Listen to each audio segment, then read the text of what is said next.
नमस्कार दोस्तों, स्वागत है आप सभी का फ्यूचर फर्स्ट क्लासेस के डिजिटल प्लेटफॉर्म पर। दोस्तों, यदि आपको ये कोर्स पसंद आया है तो अपने दोस्तों को ये जो कोर्स है वो ज़रूर सजेस्ट करें। और आज का जो लेक्चर है उसे शुरू करते हैं। आज का जो लेक्चर है फोर्थ लेक्चर है। इसमें हम इक्वेशन ऑफ मोशन है, इसको लेकर हम चर्चा करेंगे। तो आज का जो सेशन है उसे शुरू करते हैं। आई होप कि आपको अच्छे से समझ में आ रहा होगा। थोड़ा सा जैसे हम नया कुछ पढ़ते हैं तो थोड़ा सा हार्ड लगता है, लेकिन मैथ को आप हमेशा जितना ज़्यादा आप प्रैक्टिस करेंगे मैथ में उतने ही ज़्यादा आप परफेक्ट हो जाएंगे। तो इस कारण आप ज़्यादा से ज़्यादा प्रैक्टिस कीजिए, रफली इनको जो है डेरिवेशन को करके देखिए।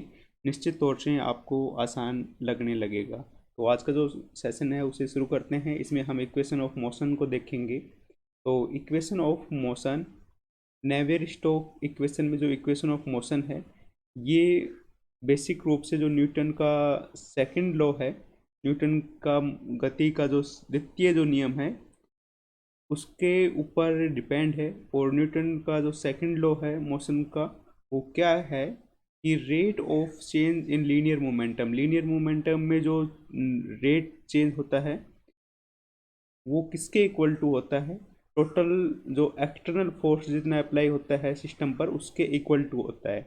और आपको पता है लीनियर मोमेंटम या कहें मोमेंटम किसके इक्वल टू होता है, मास इनटू वेलोसिटी। मोमेंटम को बेसिकली हम जब फिजिक्स में अपन ने 12th क्लास में यदि पढ़ा होगा तो उसमें मोमेंटम को पी से, और पी बराबर किसके होता है, मास इनटू वेलोसिटी। पी बराबर एम वी आपने पढ़ा होगा फिजिक्स में, बेसिकली ये यूज होता रहता है। तो इसमें जो है, इसमें चेंज जो है लीनियर मोमेंटम में वो जो फोर्स अप्लाई हो रहा है उसके इक्वल टू होता है। तो इसका मतलब क्या है, जो फोर्स जो होगा वो लीनियर मोमेंटम है, इसमें जो चेंज है उसके इक्वल टू होगा। और पी किसके इक्वल टू है, एम वी। तो D by D T, M किसके इक्वल टू है, एम वी। अब आपको पता है मास जो होता है, द्रव्यमान जो है एक प्रकार से कांस्टेंट होता है, तो डिफ्रेंसिएशन से बाहर आ जाएगा डी बाई डी टी, और ये वी बच जाएगा। और वेग में जो चेंज है, rate of change in velocity, ये किसके इक्वल टू होता है, एक्सेलरेशन के इक्वल टू होता है। दैट इज त्वरण के बोलते हैं इसको हिंदी में। तो एम बराबर ए, सॉरी एम में, तो इसका मतलब क्या है, हम शॉर्टकट में आपने ये भी पढ़ा होगा, एफ बराबर एम में। ये न्यूटन का जो है सेकंड लॉ होता है।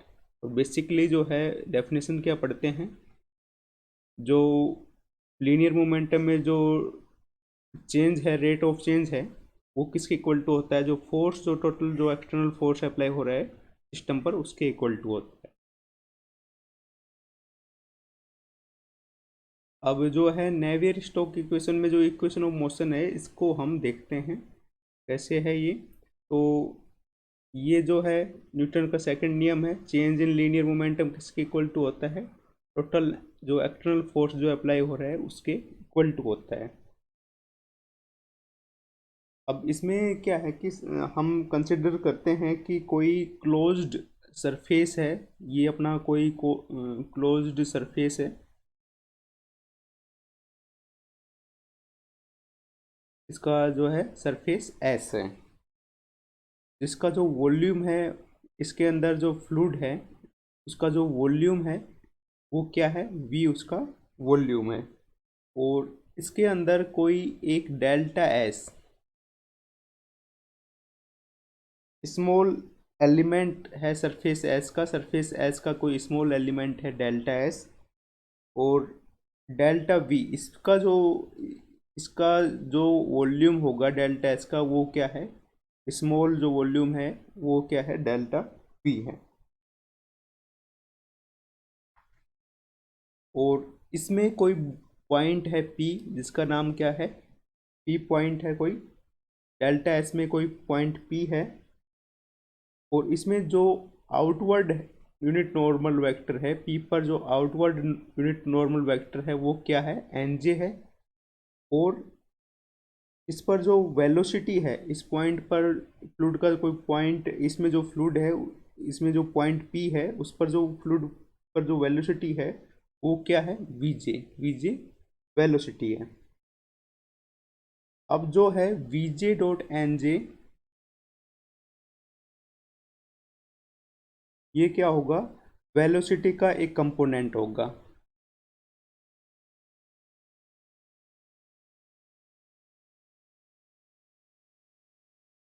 वेलोसिटी का कंपोनेंट होगा वीजे डॉट एन जे। इस पर पॉइंट पी पर वेलोसिटी का एक कंपोनेंट वीजे डॉट एन जे होगा। और इसकी जो डायरेक्शन होगी किसके, जो आउटवर्ड यूनिट नॉर्मल वेक्टर है उसकी डायरेक्शन में।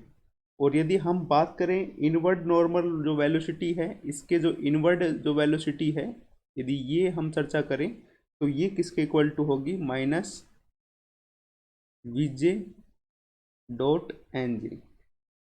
लास्ट लेक्चर में भी हमने चर्चा की थी कि इनवर्ड जो नॉर्मल वेलोसिटी है वो क्या होगी, माइनस वीजे डॉट एन जे। कैसे होगी, शायद आपको वो लेक्चर देखा होगा, समझ में आया होगा, फिर भी हम एक बार उसको रिपीट कर रहे हैं एक एग्जाम्पल के द्वारा। ये कोई वेक्टर ए वेक्टर है और ये अपना कोई वेक्टर बी वेक्टर है और ये पॉइंट ए पर मिल रहे हैं। अब बी वेक्टर का ए वेक्टर की डायरेक्शन में, किसका, बी वेक्टर का ए वेक्टर की डायरेक्शन में कंपोनेंट क्या होगा, तो ए बी वेक्टर का ए वेक्टर की डायरेक्शन में जो कंपोनेंट होगा वो ये जो लेंथ होगी, ए बी जो लेंथ होगी इसके इक्वल टू होगा। और इसकी जो लेंथ क्या होगी, B vector dot A cap. तो जब भी हम किसी वेक्टर का दूसरे वेक्टर की डायरेक्शन में जब हम कंपोनेंट निकालते हैं तो उन दोनों का क्या होता है, डॉट प्रोडक्ट होता है। और जब हम इनवर्ड डायरेक्शन की जब हम बात करते हैं, इनवर्ड डायरेक्शन की यदि हम बात करते हैं तो नेगेटिव साइन यूज होता है। जैसे यहाँ पे कोई पॉइंट पी है इस डायग्राम में, अभी अपन ने देखा था, और इसमें जो वेलोसिटी है वो पीजे वेलोसिटी है और outward unit normal vector N जे है। तो इनवर्ड यूनिट वेक्टर क्या होगा, माइनस एन जे। तो इनवर्ड नॉर्मल वेलोसिटी हम करेंगे तो इस वेक्टर का वीजे का एनजे के डायरेक्शन में जो कंपोनेंट निकालेंगे तो इन दोनों को क्या होगा, डॉट प्रोडक्ट, तो क्या होगा, माइनस वीजे डॉट एनजे।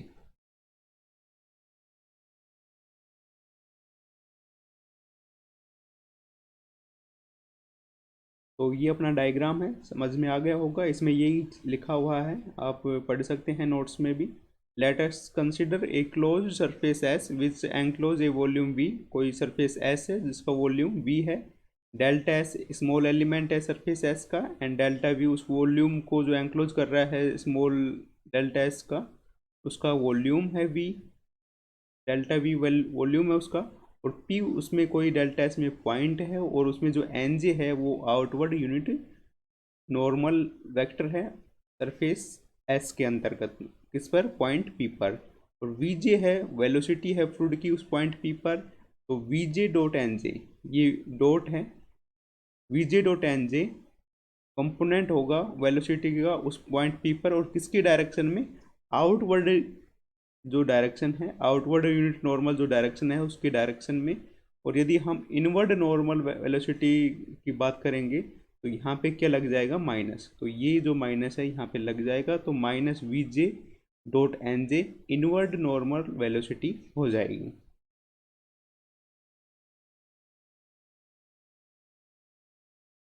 अब हम बात करते हैं कि जो रेट है which momentum entering through delta s, अब डेल्टा एस के थ्रू जो मोमेंटम एंटर कर रहा है वो कितना होगा, तो वो जो एंट्रिंग मोमेंटम है वो डेल्टा एस में किसके इक्वल टू होगा, minus rho we J dot N J inward normal velocity, और डेल्टा एस में कर रहा है इनटू वी आई। इसको कहा है इक्वेशन फर्स्ट। ये इक्वेशन फर्स्ट है, ये कैसे आया है इसको यदि हम देखें तो आपको पता है कि जो मोमेंटम है वो किसके इक्वल टू होता है, मास इनटू वेलोसिटी के, और जो मास है वो किसके इक्वल टू होता है, डेंसिटी इनटू वॉल्यूम, और ये इनटू वेलोसिटी है।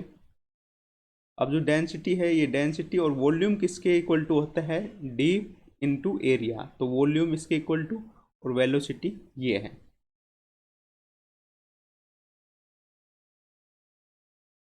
अब रेट ऑफ मोमेंटम की यदि हम बात करेंगे तो जो डेंसिटी है, डेंसिटी और जो इनवर्ड जो वेलोसिटी है वो इनटू में एरिया और इनटू में वेलोसिटी।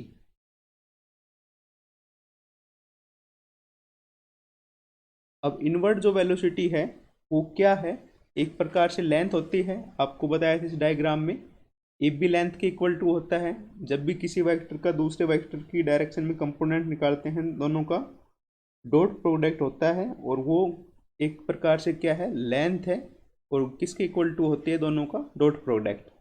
तो इसी प्रकार जो डीप्थ है वो किसके इक्वल टू होगा, इनवर्ड वेलोसिटी के, और इनवर्ड वेलोसिटी क्या है अपनी, minus we J dot N J, और डेंसिटी रो, और एरिया किस एरिया में हम बात कर रहे हैं, उस स्मॉल सरफेस एरिया में बात कर रहे हैं, डेल्टा एस में, और वी आई उसमें वेलोसिटी है। तो यहाँ पे भी देख सकते हैं इनवर्ड वेलोसिटी किसके इक्वल टू है, डीप इनटू टाइम। तो हम रेट की बात कर रहे हैं, तो रेट किसका होगा, जो डिप्थ है उसका टाइम के रेस्पेक्ट में, और ये किसके इक्वल टू होता है, इनवर्ड वेलोसिटी के। ये कंप्लीट आपको नोट्स पे इसी प्रकार आपको मिल जाएगा, कभी इन फ्यूचर यदि आप देखोगे तो इजीली आपके समझ में आ जाएगा। तो इस प्रकार rho minus we J dot N j delta s v i, इसको क्या कहा है अपन ने, इक्वेशन फर्स्ट। ये अपना इक्वेशन फर्स्ट है, देख सकते हो आप दोनों एक जैसे ही हैं। इस प्रकार से इक्वेशन फर्स्ट आया है। अब हम बात करते हैं mass of the volume delta v. अब जो डेल्टा वी है उसमें जो मास है वो कितना है, वो किसके इक्वल टू होगा, रो डेल्टा वी। अब ये मत सोचना कि यहाँ पे जो है delta V equal to rho delta V है, और डेल्टा वी कैंसिल कर देंगे, रो आ जाएगा, ऐसा नहीं है। ये कैसे है, हम बात कर रहे हैं जो मास ऑफ वॉल्यूम है, डेल्टा वी में जो मास है उसकी हम बात कर रहे हैं।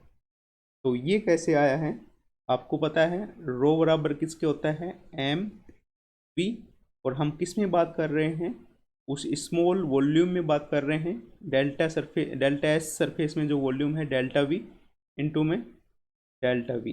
ये डेल्टा वी है, तो डेल्टा वी से डेल्टा वी कैंसिल हो जाएगा, और ये जो मास है उस वॉल्यूम में डेल्टा वी में जो मास बचेगा, मान लो स्मॉल मास है डेल्टा एम, तो उसमें जो मास है वो क्या आ जाएगा, डेल्टा एम आ जाएगा। इस कारण हम उस वॉल्यूम में जो मास है उस डेल्टा वी में वो किसके इक्वल टू होगा, रो इंटू डेल्टा वी किया है। अब हम बात कर रहे हैं मोमेंटम, तो उस एरिया में मोमेंटम क्या होगा, मोमेंटम किसके इक्वल टू होता है, मास, ये मास आया है उस वॉल्यूम डेल्टा वी में, इंटू वेलोसिटी, और वेलोसिटी क्या है उस एस सरफेस के जो फ्लूइड है उसमें क्या है, वी आई। तो ये है मास और ये है वॉल्यूम, तो ये आ गया अपना momentum.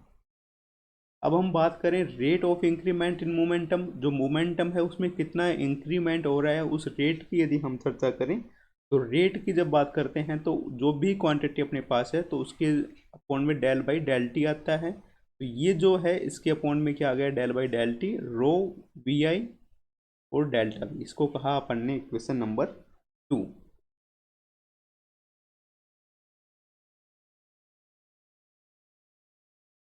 Hence rate of increment in momentum in volume v.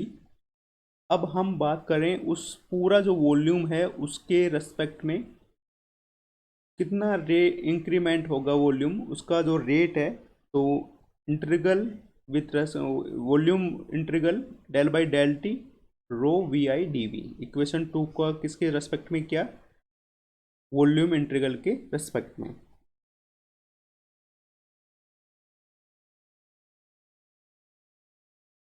अब जो रेट ऑफ चेंज है मोमेंटम में, कितना चेंजमेंट हो रहा है, उसकी यदि हम कैलकुलेट करेंगे तो हम क्या करेंगे, equation third minus equation first. Equation third अपने पास क्या है, इंक्रीमेंट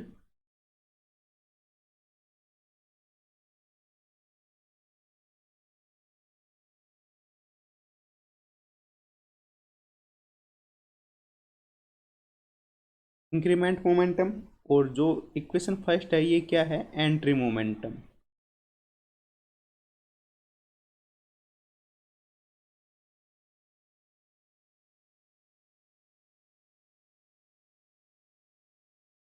इन दोनों को जब हम माइनस करेंगे तो अपने पास कितना चेंजमेंट हो रहा है मोमेंटम में, वो इक्वल टू आ जाएगा।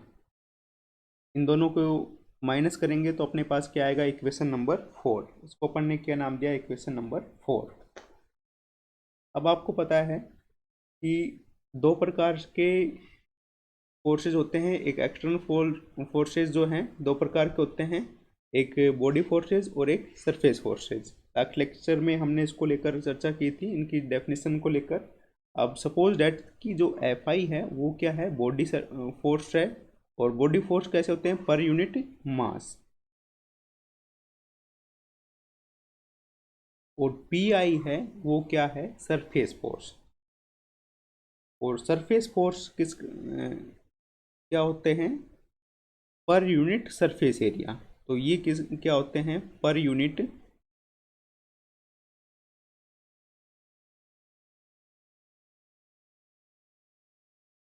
सरफेस एरिया होते हैं। और जो बॉडी सरफेस है, इसकी जब डेफिनेशन अपन ने पढ़ा था तो इसमें एक चीज़ ज़रूर देखा था अपन ने कि फ्लूइड के सभी एलिमेंट पर जो बॉडी सरफेस है ये यूनिफॉर्मली डिस्ट्रीब्यूट होता है, समान रूप से वितरित होता है। तो जो टोटल फोर्सेज है दोनों का जो है सम हो जाएगा। ये क्या है, बॉडी फोर्सेज किस पर अप्लाई होते हैं, यूनिट मास पर होते हैं, डेट इज वॉल्यूम। तो इसमें क्या आ जाएगा, वॉल्यूम के सरफेस इंटीग्रेशन। और जो सरफेस पी आई जो है सरफेस फोर्स है, तो ये किसके रेस्पेक्ट में होगा, सरफेस के रेस्पेक्ट में। ये क्योंकि ये जो है पर यूनिट सरफेस एरिया पर होता है, तो यहाँ पे जो इंटीग्रल है वो किसके रेस्पेक्ट में आएगा, एस के रेस्पेक्ट में। और एफ आई जो है ये बॉडी सरफेस अपन ने माना है, पी आई को सरफेस फोर्स माना है, तो पी आई और इंटू डी एस। और यहाँ पे रो डी वी, और वी आई है तो किसके रेस्पेक्ट में, डी वी के रेस्पेक्ट में, और एस है तो डी एस के रेस्पेक्ट में। अब बात ये है कि यहाँ पे रो आया है, यहाँ पे रो क्यों नहीं आया। तो आप जानते हैं कि एफ आई क्या है, body surface per unit mass है, और पी आई क्या होते हैं, surface force per unit surface area. तो volume integral f i into mass of volume in delta v. अब इसमें क्या है, मास इंक्लूड है, तो मास इंक्लूड है तो यहाँ पे क्या आएगा, रो डेंसिटी आएगी। लेकिन सरफेस फोर्स क्या है, इसमें मास मेंशन नहीं है, इसमें जो है पर यूनिट सरफेस एरिया है, सरफेस एरिया है, तो यहाँ पे क्या आएगा, रो को इंक्लूड नहीं किया।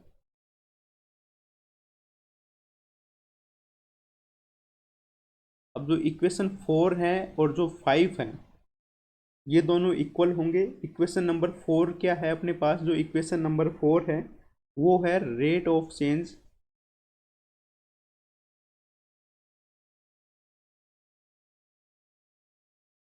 In momentum. मोमेंटम में जो चेंजमेंट है उसके इक्वल टू है। और इक्वेशन जो 5 है ये क्या है, टोटल फोर्सेज। तो ये दोनों किसके होंगे, आपस में इक्वल टू होंगे, क्योंकि न्यूटन का जो सेकंड लॉ है मोशन का वो क्या कहता है, चेंज इन मोमेंटम किसके इक्वल टू होता है, अप्लाइड फोर्स के। तो अपन ने इक्वेशन 4 और 5 को इक्वल टू किया तो अपने पास जो है इक्वेशन नंबर 6 मिल जाएगा। अब हम जानते हैं कि जो स्ट्रेस टेंसर होता है वो क्या होता है, P I equal to sigma I J N J, and जो सिग्मा आई जे है वो किसके इक्वल टू होता है, माइनस पी। और यहाँ पे पी क्या है, हाइड्रोस्टैटिक प्रेशर है, Kronecker delta i j plus tau i j, इसको कहा इक्वेशन 7। अब आपको जो है गॉस डाइवर्जेंस थ्योरम है ये भी आपको पता होगा। गॉस जो डाइवर्जेंस थ्योरम है ये सरफेस इंटीग्रल को वॉल्यूम इंटीग्रल में चेंज करता है। तो F I dot N J D S इस प्रकार का सरफेस इंटीग्रल है, तो वॉल्यूम इंटीग्रल में क्या होगा, volume integral del f j by del x j, इसके रेस्पेक्ट में डीवी के रेस्पेक्ट में, इसको कहा अपन ने इक्वेशन नंबर 8। अब जो 7 है और जो 8 है इन दोनों को हम इक्वेशन 6 में जब हम रखेंगे, ये अपना इक्वेशन नंबर 6 है, इसमें हम अप्लाई करेंगे इन दोनों को, तो अपने पास जो है ये इक्वेशन प्राप्त हो जाएगी। फर्स्ट जो टर्म है वॉल्यूम इंटीग्रल के रेस्पेक्ट में है, कोई चेंजमेंट नहीं होगा, क्योंकि हम जो है सरफेस इंटीग्रल को वॉल्यूम इंटीग्रल में चेंज करेंगे। सभी जो है इक्वेशन 6 ये किसके रेस्पेक्ट में हम चेंज करेंगे, वॉल्यूम इंटीग्रल के रेस्पेक्ट में चेंज करेंगे, किसकी सहायता से, गॉस डाइवर्जेंस थ्योरम की सहायता से। तो फर्स्ट जो टर्म है सेम टू सेम रहेगी, सेकंड जो टर्म है इसमें एस के रेस्पेक्ट में है, तो ये किसके फॉर्मेट में हो जाएगी, volume integral del by del x j v j rho we i और डी वी, तो ये सेकंड टर्म चेंज हो जाएगी। इसी प्रकार जो ये है इसमें कोई चेंजमेंट नहीं होगा, वॉल्यूम इंटीग्रल में ऑलरेडी है, तो इसमें जो है इसमें चेंजमेंट होगा, और इसमें चेंजमेंट होगा तो हम जो है पी आई की जो वैल्यू है उसको रखेंगे, कहाँ से रखेंगे, इक्वेशन नंबर 7 से, इक्वेशन नंबर 7 से पी आई की वैल्यू रखेंगे, और फिर गॉस डाइवर्जेंस थ्योरम से जब हम इसको चेंज करेंगे तो ये किसके इक्वल टू हो जाएगी, ये जो है volume integral del by del x J minus p Kronecker delta i j plus tau i j और इनटू में डी वी। तो इस प्रकार से ये इक्वेशन चेंजमेंट हो जाएगी, ये इक्वेशन हमें प्राप्त होगी। यहाँ पे एन जे नहीं आएगा, यहाँ पे थोड़ा सा मिसप्रिंट है, ये एन जे नहीं आएगा, तो ये इक्वेशन हमें प्राप्त हो जाएगी जब हम 7 और 8 को 6 में यूज़ करेंगे। तो कैसे यूज़ करेंगे यहाँ पे आप देख सकते हो, ये अपन ने बताया है, और किसकी सहायता से, 7 और 8 की सहायता से। इसमें देखो गॉस डाइवर्जेंस जो थ्योरम है इसको कैसे हम अप्लाई कर रहे हैं। इक्वेशन 8 को आप देखिए, इसमें क्या है, एफ जे यहाँ पे सरफेस है, और यहाँ पे किस में चेंज हो जाएगा, वॉल्यूम। ये किसके द्वारा, Gauss divergence theorem, competition exam में भी कई बार पूछा जाता है कि गॉस डाइवर्जेंस थ्योरम जो है किसको किस में कन्वर्ट करता है, तो सरफेस को वॉल्यूम में चेंज करता है। तो यहाँ पे एफ जे डॉट एन जे है, तो del by f j by del x j इस प्रकार हो जाएगा। जो एन जे है ये क्या हो जाएगा, यहाँ पे नहीं होगा, और जो डी एस है वो किस में चेंज हो जाता है, डी वी में चेंज हो जाता है। तो इसका भी आपको ध्यान रखना है। इस प्रकार से ये इक्वेशन हमें प्राप्त हो जाएगी।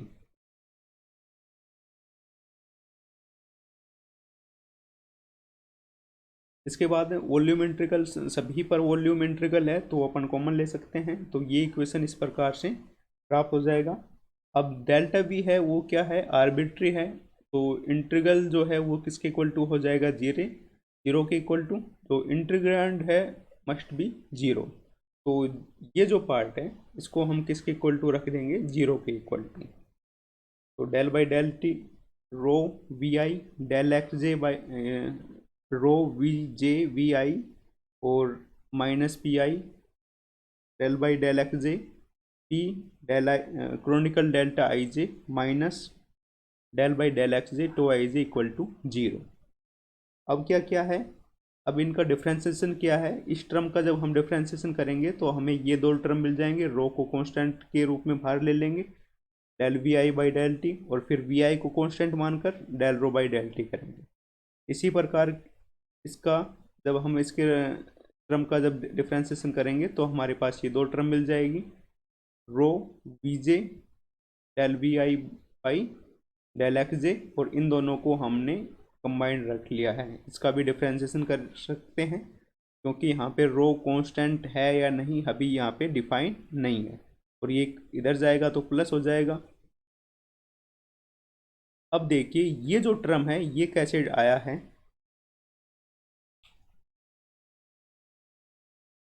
ये जो प्लस है इधर जाएगा तो माइनस हो जाएगा। Del P by del x j जो क्रोनिकल डेल्टा है, डेल्टा आई जे क्या होता है, क्रोनिकल डेल्टा होता है। इसकी जो वैल्यू है वो 1 होती है, कब होती है, यदि आई बराबर जे है, और 0 होगी यदि आई नॉट इक्वल टू जे है। ये क्रोनिकल डेल्टा आपको पता है, लास्ट लेक्चर में बताया था। तो ये जो माइनस है ये माइनस इधर आ गया, इधर जाएंगे तो अब जो डेल्टा आई जे है ये 1 होगा यदि आई बराबर जे है। तो यहाँ पे आई बराबर जे है, यदि हम यहाँ पे जे के इक्वल टू यदि हम आई करते हैं तो डेल्टा आई आई यदि होगा तो यहाँ पे क्या होना चाहिए, आई होना चाहिए। इसी कारण यहाँ पे डेल एक्स आई है। तो ये जो है क्रोनिकल डेल्टा यहाँ से चेंज हो जाएगा, किस में, 1 हो जाएगा। कब हो जाएगा, आई बराबर जे होगा। तो आई बराबर जे होगा तो माइनस, ये इधर जाएगा तो माइनस, और पी है del P by del x i. तो एक्स जे की बजाय अपन ने क्या लिखा है यहाँ पे एक्स आई, और ये जो टर्म है इधर जाएगी प्लस हो जाएगी del tau i i upon del x j. यहाँ पे टो आई जे आएगा, यहाँ पे थोड़ा सा मिसप्रिंट है, तो ये रीजन है। अब क्या करेंगे, वी आई अपन कॉमन लेंगे, तो वी आई कहाँ से कॉमन आएगा, एक इस टर्म से कॉमन आएगा, और एक कहाँ से आएगा कॉमन, यहाँ से आएगा, तो ये बच जाएगा। फिर रो को यदि हम कॉमन लेंगे तो इस टर्म से रो कॉमन आ रहा है, इस टर्म से रो कॉमन आ रहा है, तो ये अपने पास इक्वल टू हो जाएगा। और जो इक्वल टू है ये जो है सेम टू सेम ऐसे यहाँ पे लिखा है, इसको कहा इक्वेशन नंबर 9। अब आपको पता है इक्वेशन ऑफ कंटिन्यूटी जो है वो किसके इक्वल टू होते हैं, del rho by del T plus del by del x J rho we J equal to 0। ये है इक्वेशन नंबर 10 कहा। ये इक्वेशन ऑफ कंटिन्यूटी का स्टेटमेंट है, आपको पता है लास्ट लेक्चर में अपन ने इसको लेकर चर्चा की थी। अब 10 को यदि इसमें यूज करेंगे तो ये जो पार्ट है, ये जो पार्ट है वो किसके इक्वल टू हो जाएगा, 0 के इक्वल टू हो जाएगा। तो यहाँ पे जो है ये यहाँ से पार्ट बच जाएगा rho del v by del T plus v J del we i i by del x J equal to rho F I minus del P by del x I plus del tau i j upon del x j. और इसको कहा equation 11, और ये क्या होता है, equation of motion. ये अपना इक्वेशन ऑफ मोशन है। यहाँ तक यदि एग्जाम में आए तो यहाँ तक ड्राइव करना है। और कुछ स्पेशल केस के संबंध में यदि पूछें, सपोज जो फ्लूइड है वो क्या है, कंप्रेसिबल है, तो अपन जानते हैं कि लास्ट लेक्चर में अपन ने पढ़ा था कि टो आई जे किसके इक्वल टू होता है, 2 म्यू ई आई जे माइनस 2/3 म्यू ई के। इसको कहा इक्वेशन 12। और इसमें जो ई आई जे है वो किसके इक्वल टू होता है, half del we J by del x I plus del we I by del x J. And जो ई के है वो किसके इक्वल टू होता है, डेल वी के अपॉन डेल एक्स के। अब जो 12 है इसको हम 11 में यदि यूज करेंगे तो इसमें जो टो आई जे है इसकी वैल्यू यहाँ पे पुट करेंगे। इसमें जो है टो आई जे इसकी वैल्यू यहाँ पे पुट करेंगे। बाकी सेम टू सेम है, इसमें कोई चेंजमेंट नहीं किया, इसमें कोई चेंजमेंट नहीं है। इक्वेशन 12 में जब हम रखेंगे इक्वेशन 12 को, इसमें भी कोई चेंजमेंट नहीं है। इसमें अब टो आई जे की जब वैल्यू रखेंगे del by del x j, और ये जो है ये किसकी वैल्यू है, टो आई जे की वैल्यू है। अब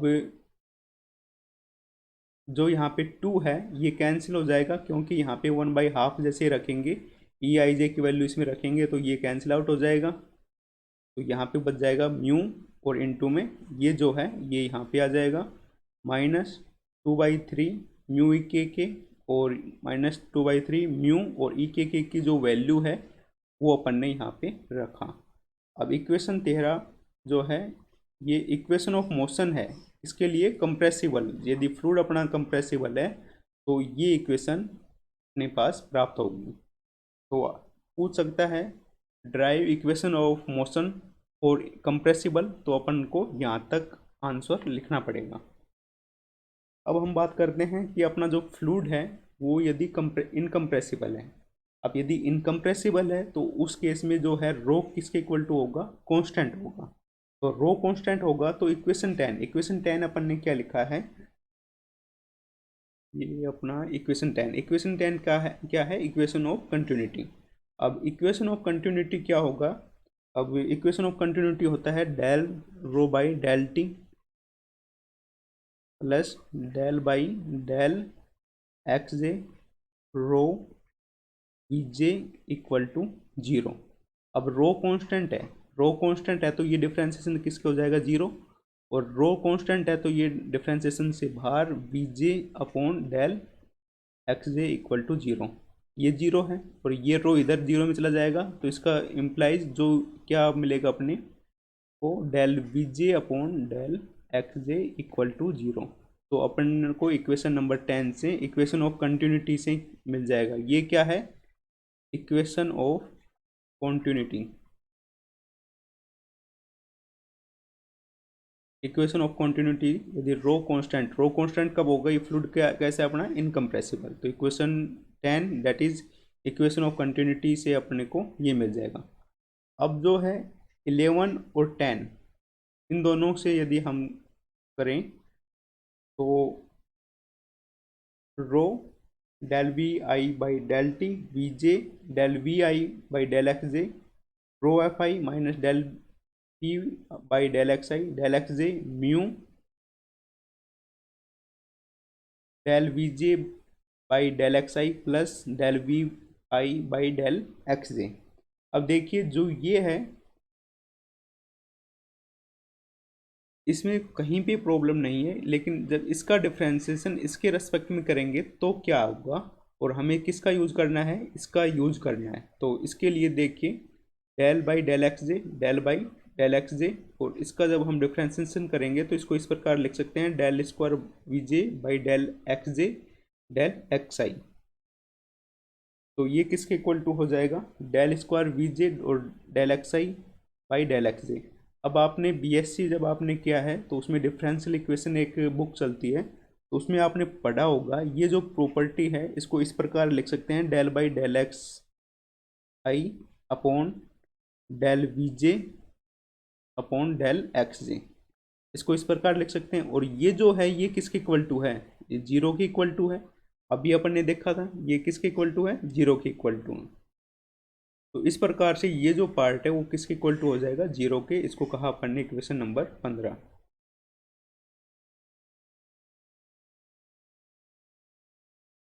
अब जो इक्वेशन जो